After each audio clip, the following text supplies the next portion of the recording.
Welcome viewers.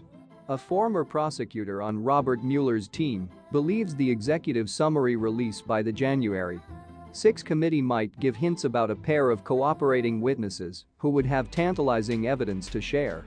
In this video we will break it all down for you. But before we continue, please take a minute of your precious time to hit the subscribe button below and turn on the notification bell to get the latest update from us.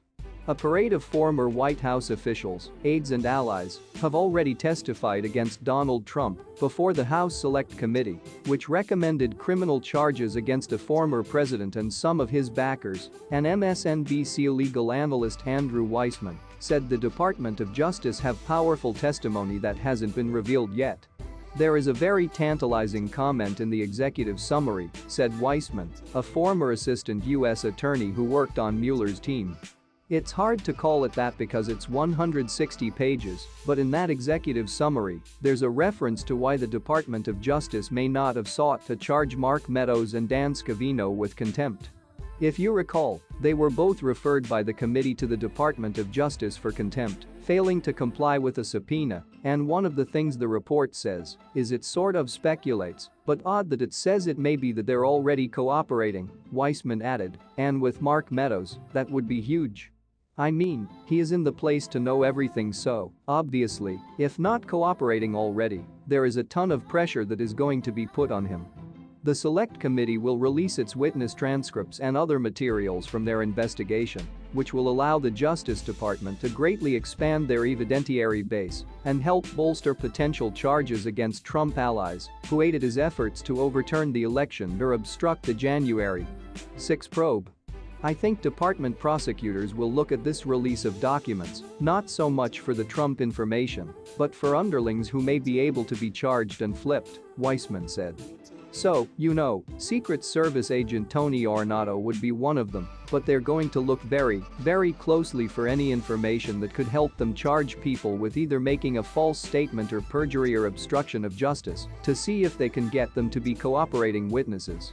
There is also no constitutional mechanism for reinstating a former president after the House and Senate in a joint session have counted the electoral votes and the new president has been sworn into office, according to Theodore Rave, a constitutional law expert at the University of Texas at Austin.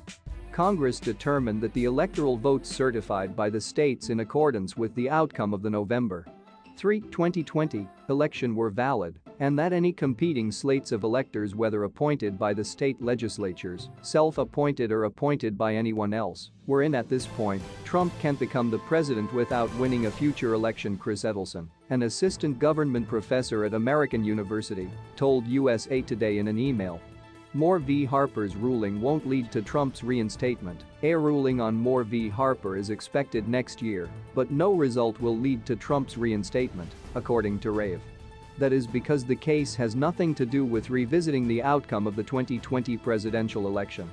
Any decision by the High Court would potentially impact future federal elections, but not previous ones, as USA Today has reported. The case emerged after North Carolina's Supreme Court struck down congressional districts drawn by the state's legislature as an illegal gerrymander that violated the North Carolina Constitution, according to Rave. The core issue in the case is a clause in the Constitution that delegates responsibility for federal election rules to state legislatures, subject to oversight by Congress, as USA Today reported. Some members of the North Carolina state legislature are arguing that under this clause, they should have the sole power to draw congressional districts, regardless of what the state constitution or other state entities say, Rave explained. Edelson said there were no dueling electors in any legitimate sense. There is, however, evidence of an effort by Trump and his allies to use slates of fake electors to overturn the 2020 election, as USA Today previously reported. Please, what is your take on this? And remember to subscribe as well. Thanks for watching.